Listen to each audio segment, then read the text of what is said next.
It was a legendary escape from a place that was supposed to be inescapable. 55 years ago this month, three men pulled off the impossible, breaking out of Alcatraz. Alcatraz has always been more than concrete and cold water. It's been a riddle wrapped in razor wire, soaked in fog and legend.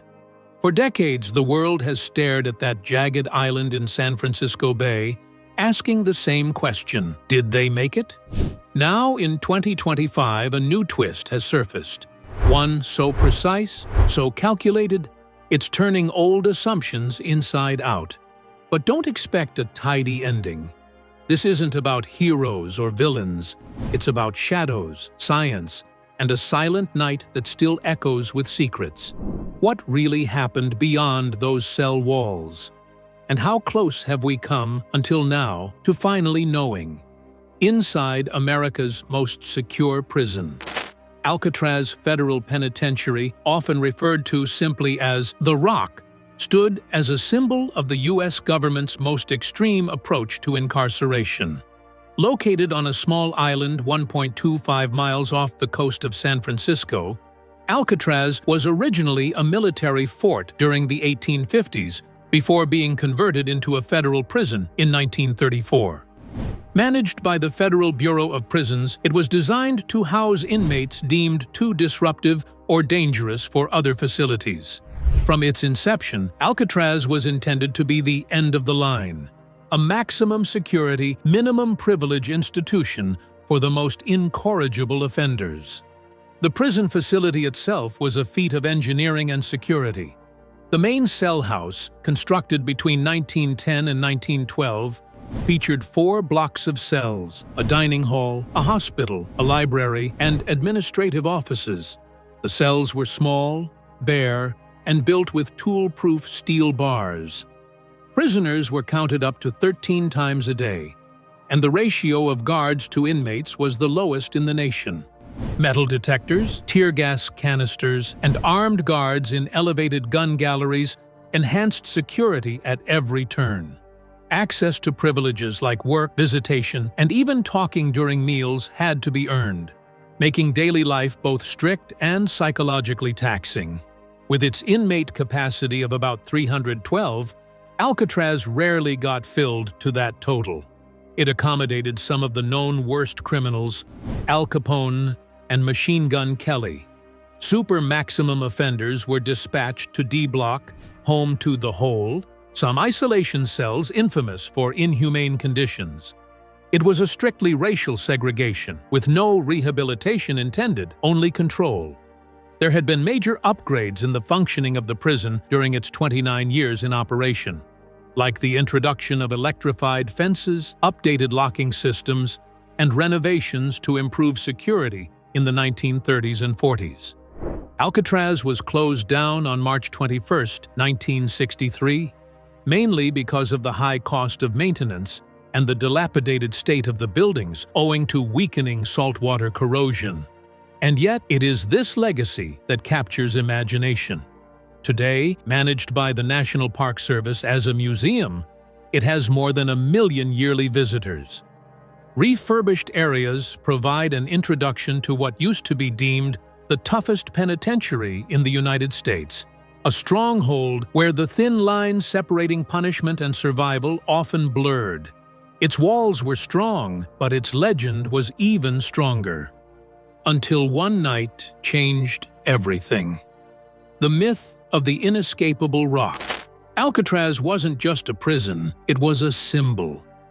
Perched on a wind-battered island in San Francisco Bay, it came to represent the final word in American incarceration. Not just a place to serve time, Alcatraz was where the system sent inmates it had given up on. The prison's design, its isolation, and its relentless routines created a legend. That escape was not only impossible, but unthinkable. That belief wasn't based on folklore. It was reinforced by statistics. Over its 29 years of operation, no one had ever been confirmed to have escaped. In 14 recorded attempts, most were captured or slain, with a few vanishing into the waters, presumed drowned. The treacherous tides, frigid temperatures, and sheer distance from shore made the bay itself an unbreachable final barrier. To attempt escape was, by most standards, to sign one's death warrant. This image, totally contained, was essential for Alcatraz. It was not just about locking people up, it was about annihilating any idea of escape. Guards, officials, and the public bought into the myth of the rock being impossible to escape from, and that myth served the prison's power. That power came under stress in June 1962. Sometime between 10:30 and 11 p.m. on June 11, 1962, 3 inmates were to get out of their cells and disappear: Frank Morris, John Anglin, and Clarence Anglin. The escape caused an introspection. The moment Alcatraz was said to be outfoxed even once, it was taken off its pedestal. The psychological aftershocks were immediate. Once there had been a fortress, now there was only mystery. But this time, unlike others, the enigma lingered on. Now, the lack of a definite conclusion planted seeds of doubt, then fascination, and finally a tale grander than the prison itself. To this day, the 1962 escape is not merely an event. It is a fulcrum in the mythos of Alcatraz. The question of whether those men lived or died remains a mystery. What is known is that their very disappearance cracked America wide open from a myth she'd carried for decades. That crack in the rock allowed the legend to seep away. Frank Morris, the genius behind the plan. Frank Lee Morris was far from an average inmate. He was a seasoned criminal with a brilliant mind and a history of escapes. The kind of man Alcatraz was specifically built to contain. Orphaned at age 11 and convicted by 13, Morris spent most of his youth moving between foster homes and institutions. His early life of instability hardened him, but it also sharpened his instincts. With a criminal resume that included armed robbery, substance possession, and multiple successful escape attempts, Morris was transferred to Alcatraz in January 1960 after fleeing the Louisiana State Penitentiary. From the moment he arrived, he was already thinking about how he would leave. Once at Alcatraz, Morris was placed near fellow inmates John and Clarence Anglin, as well as Allen West, all of whom he had previously encountered during time served at other prisons. With their cells side by side, the men could whisper to each other at night, quietly forming what would become one of the most calculated escape teams in history. Morris naturally assumed the role of leader. His intelligence and prior experience escaping prison made him the architect of the plan that would ultimately shake the reputation of Alcatraz to its core. Unlike others who had tried and failed, Morris aimed for flawless execution. The group spent months hacking away at the salt damage of concrete beneath the vents under their sinks. They had stolen metal spoons, discarded saw blades, and homely built the drill powered by a vacuum cleaner to make holes in the deteriorating concrete material. Morris produced papier-mâché grills, painted with stuff he stole from the library and maintenance shop, to mask their activities. Even the sounds of their drilling have been dealt with. Morris played his accordion during music hour, using its wheezing sound to cover the noise from the digging activities. There is no improvisation here. Most definitely, there is planning, testimony that indeed Morris is tactically brilliant. The very act of breaking free was not merely a prison breakout, but rather a direct challenge to the myth of Alcatraz's invulnerability. By sewing together more than 50 raincoats into a 6 by 14-foot raft and life jackets, using hot steam pipes to seal the hunk of rubber, Morris and the Anglin brothers defied even gravity. They even converted a concertina into a makeshift air pump. They officially supposedly drowned, but no bodies were recovered, and 2013 letter contains some compelling evidence to the contrary. Whether Morris died in the bay or lived a secret life in hiding, his escape was undeniably the cleverest escape in Alcatraz's 30-year history, proving that even the rock could be cracked. The Anglin brothers, John and Clarence Anglin, were more than just 2 inmates serving time. They were brothers bound by hardship, loyalty, and a relentless desire to be free. Born into a poor farming family in rural Florida, they were part of a large brood of 13 siblings and grew up learning how to survive together. That bond of brotherhood became the foundation of their infamous escape from Alcatraz. Their lives of crime, mostly centered around bank robberies, landed them in the Atlanta penitentiary, where their repeated escape attempts became such a problem that prison officials finally sent them to Alcatraz, the supposed end of the line for troublemakers. It was at Alcatraz that the Anglins were reunited with Frank Morris, whom they had met in earlier stints behind bars. The brothers were placed in adjacent cells next to Morris and Allen West, which allowed them to communicate and collaborate covertly. With Morris as the brains of the operation, the Anglin brothers became indispensable hands in the escape effort. Over months, they helped dig holes through decaying concrete, using metal spoons and saw blades. While Morris led the engineering side of the plan, the Anglins worked on logistics and concealment, making papier-mâché vent covers to disguise the holes and gathering materials from their prison labor assignments. That too basically helped them in preparing the escape equipment for their escape.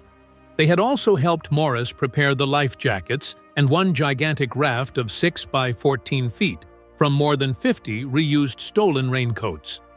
The hot steam pipes of the prison sealed rubber, while a modified concertina was used to inflate the raft into an air pump.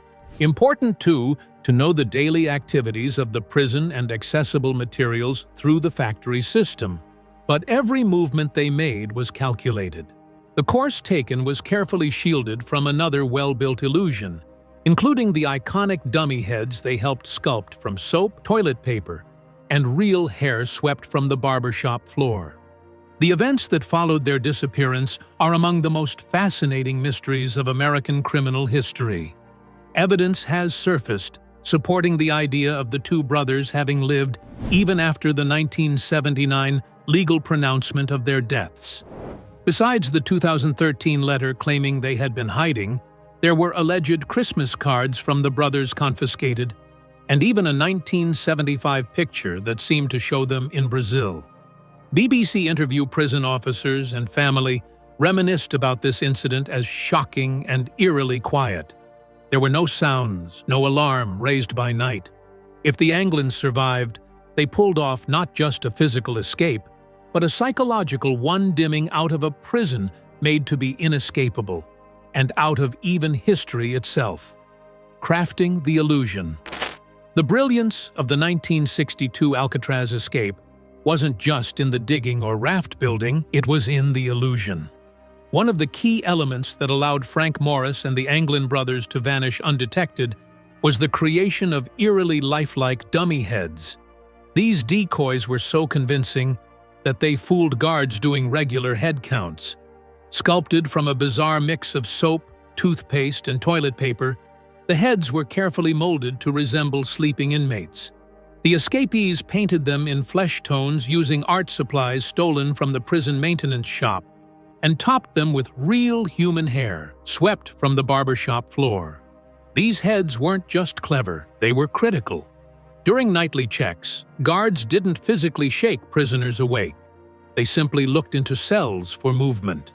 The dummies, placed on the pillows and partially hidden under blankets, gave off the perfect illusion of slumber. To complete the deception, the escapees bundled clothes and towels beneath the sheets to mimic the shapes of sleeping bodies. The effect was so flawless that it wasn't until the morning roll call on June 12th that the guards realized something was wrong. By then, the trio had been gone for hours. Deception went beyond the dummy heads and included caverns extending into the walls. The prisoners used cardboard and papier-mâché covers made from torn magazine pages from the prison library to make holes that had been being dug for months. All the while, the prisoners were camouflaging the holes. These fakes resembled the air vent grills at the back of their cells.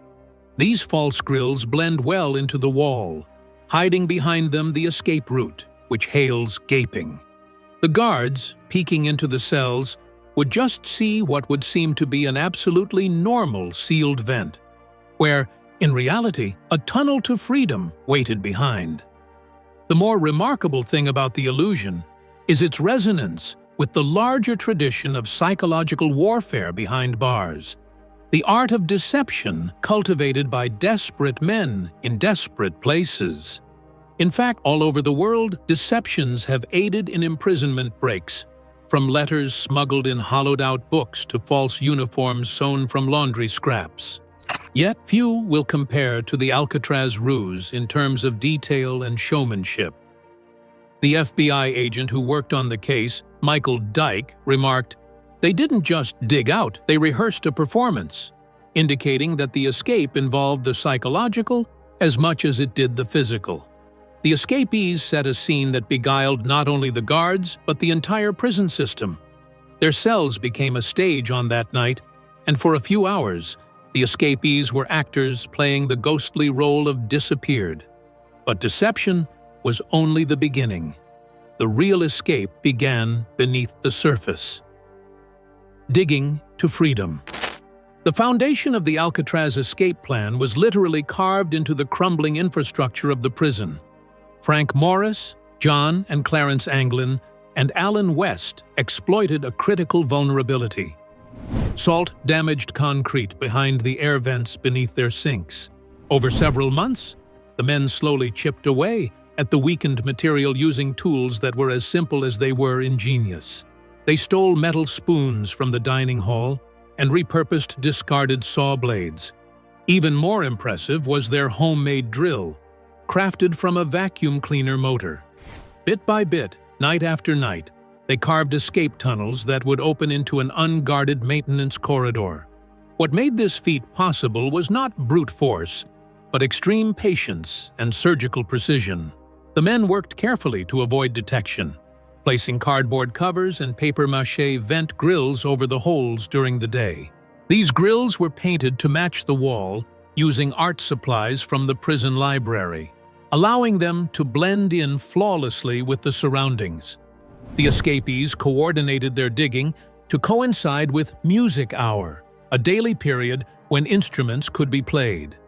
Morris's accordion, noisy and wheezy, masked the sounds of scraping and drilling, transforming the cell block into a covert construction zone. Once the holes were large enough to crawl through, the escapees entered the unguarded corridor and went upstairs to an empty upper level of the prison, where they built a hidden workshop. Here they stored materials and worked on other escape elements, the raft and paddles. Entering this section was made easier due to the deteriorating conditions of the prison, which sits on the relics of the former military fortifications. Some old prisoners and later investigators would recall how the foundational layers of Alcatraz were rotting and breaking up, just giving those few men an edge to work undisturbed in those old-sized maintenance tunnels. One of the most crucial final errands was to access the ventilation shaft at the very top of the block. The men climbed 30 feet using plumbing pipes and pried the vent cover. Then, to avoid suspicion, they molded a false bolt out of soap and sealed the grate. Yet another instance of spare detail. By the time the escapees made their move, they had literally worked an intricate path from their cells to the roof. Their strategy concerned much more than just getting out. It was using the prison's own overlooked weaknesses, its age and design, and having done so, they managed what nobody else was able to do: an undetected, almost surgical, tight escape route out of the rock, the raincoat raft, and the icy bay. With their escape tunnel complete and the prison's upper levels successfully navigated, Frank Morris and the Anglin brothers still faced their most daunting obstacle: the icy, unforgiving waters of San Francisco Bay. Temperatures hovered between 50 to 55 degrees, and the currents were notoriously strong. It was these very conditions that had long cemented Alcatraz's reputation as inescapable. But Morris and the Anglins weren't just breaking out of a cell, they were escaping an island fortress.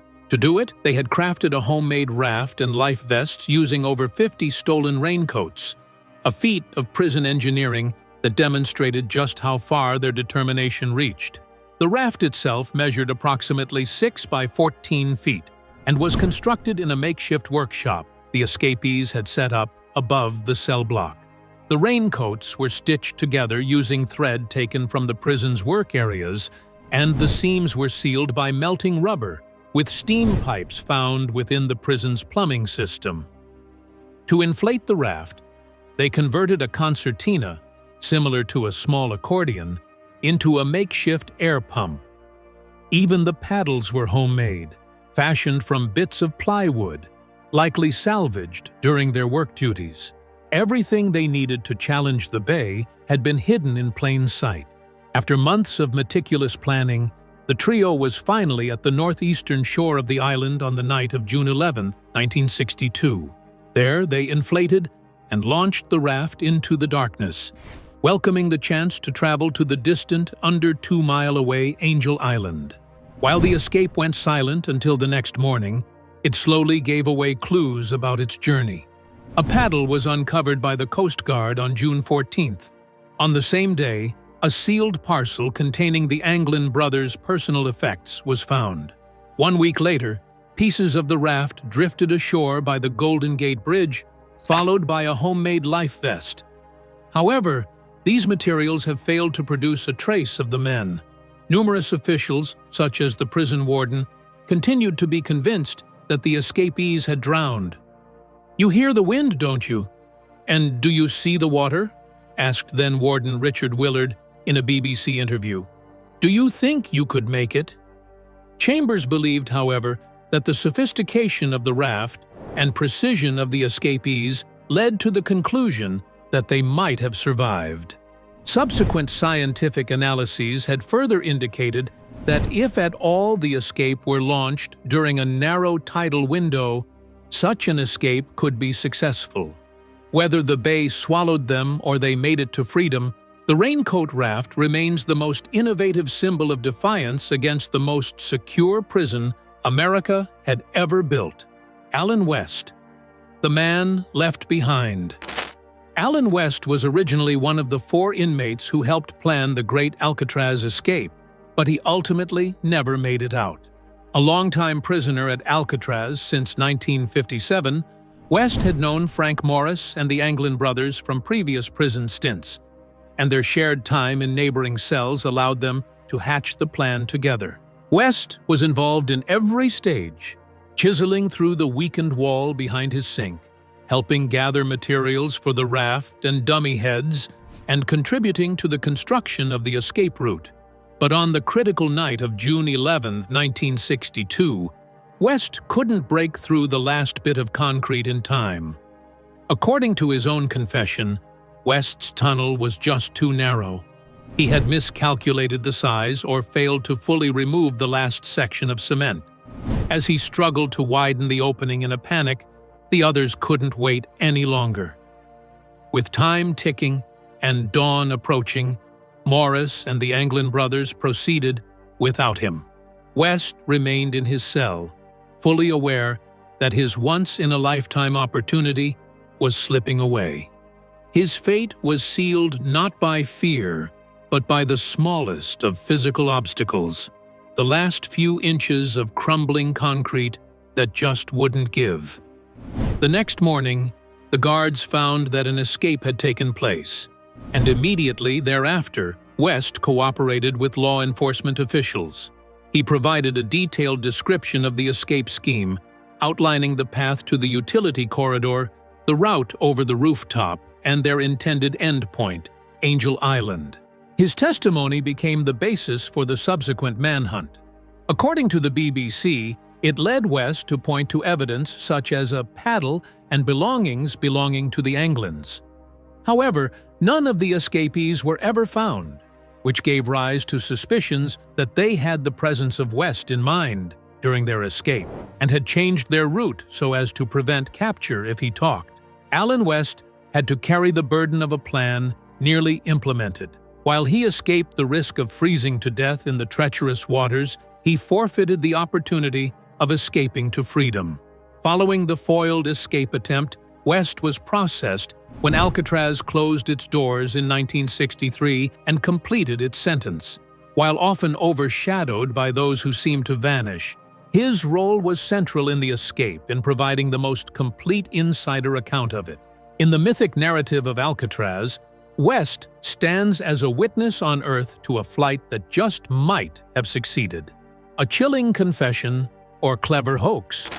In 2013, more than 50 years after the escape that stunned the world, a new twist reignited interest in the Alcatraz mystery. A letter, allegedly written by John Anglin, was sent to the San Francisco Police Department. It read, "I escaped from Alcatraz in June 1962. Yes, we all made it that night, but barely." The letter claimed that Frank Morris had died in 2005, Clarence Anglin in 2008, and that John himself was terminally ill and willing to negotiate his surrender in exchange for medical treatment. The message sparked a new wave of speculation and prompted law enforcement to take a closer look at a case that had been considered closed for decades. The FBI quietly launched a renewed investigation. The letter underwent forensic scrutiny, handwriting analysis, fingerprint, and DNA testing were conducted to determine whether the confession could be legitimate. Yet, despite the effort, the results were inconclusive. The handwriting didn't match definitively with known samples from the Anglins or Morris, and no usable DNA or fingerprints could be confirmed. This ambiguity left the case suspended between belief and doubt. The letter was credible enough to suggest it could be real, but lacked the hard evidence necessary to prove its authenticity. The general populace remained ignorant of the letter's existence until 2018, when the story was broken by local CBS affiliate KPIX. The timing and contents of the letter, along with decades of alleged sightings and family claims, provided introductory oxygen to a mystery that will not die. Even prior to the letter surfacing, the Anglin family claimed to have received Christmas cards from the brothers, and there was a much-debated 1975 photograph allegedly showing John and Clarence in Brazil. The text of the letter, with its chilling reference to surviving, traveling across states, and living a quiet life in hiding, could perhaps be the most compelling evidence yet that the escape may have worked. The U.S. Marshals Service, technically still holding the case, has left all doors open. Only recently, in 2022, did it come out with new age-progressed renditions of how Morris and the Anglin brothers might look today, with public appeals for possible new leads. Some investigators and officials remain convinced that the men died in the bay, but others think there are just too many unanswered questions for the case to be considered closed. Whether true confession or elaborate hoax, the 2013 letter underlines tomes of the Alcatraz legend, and probably has brought us closer to the truth than any letter ever had. Particularly riveting about the 2013 letter is how it integrates into a larger cultural fascination surrounding vanished criminals and unsolved myths. In our time of maximum surveillance, near absolute digital footprints, and mostly low public interest, it seems almost mythological that 3 men might have disappeared after committing a crime, blending into the shadows for decades, so to speak. The aforementioned evokes romanticized legends of many D.B. Cooper. Why not Billy the Kid criminals turned popular culture folk? An old adage, when the underdog could beat the system, people love a good mystery, quotes Michael Dyke, a former U.S. Marshal, during one of his interviews in 2016. This attraction is not only because of the theory that these men might have survived, it also speaks to the very philosophy of a few rotten cracks in an otherwise rigid institution, where a slip of freedom remains possible. Just when the trail seemed cold, science found something the myths never could. Science versus skepticism. For decades, the prevailing belief held by prison authorities and federal investigators was that Frank Morris and the Anglin brothers didn't survive their escape attempt from Alcatraz. The cold, swift waters of San Francisco Bay were seen as an impenetrable natural barrier. Warden Richard Willard echoed this sentiment during a 1964 BBC interview, asking pointedly, "Do you think you could make it?" Like many at the time, he believed that even if the men had managed to leave the island, the water would have claimed them. It was this belief that supported the FBI's decision to close the case in 1979, declaring the escapees legally dead. But in the decades since, that hard line has been increasingly challenged by science. In 2014, a group of Dutch researchers used advanced computer modeling to reconstruct the tidal conditions of the night of June 11, 1962. They found that if the escapees launched their raft between 11 p.m. and midnight, a window that coincides with the estimated time of departure, they could have been carried by the currents toward Angel Island. This simulation contradicted the long-standing narrative that the waters were insurmountable, offering a feasible survival scenario if the men were precise in their timing. The scientific leap rekindled interest and cast fresh light on decades of rumors and supposed sightings. In the wake of the findings from the Dutch study, the 2013 letter claiming the men survived and lived reclusive lives gained fresh traction. Together with evidence discovered, the recovered paddle and its personal effects, as well as bits of the raft, it was now plausible that the men might have reached shore alive. Not even the escape was physically possible. It might have worked if executed with the level of detail the men displayed throughout the rest of their plan.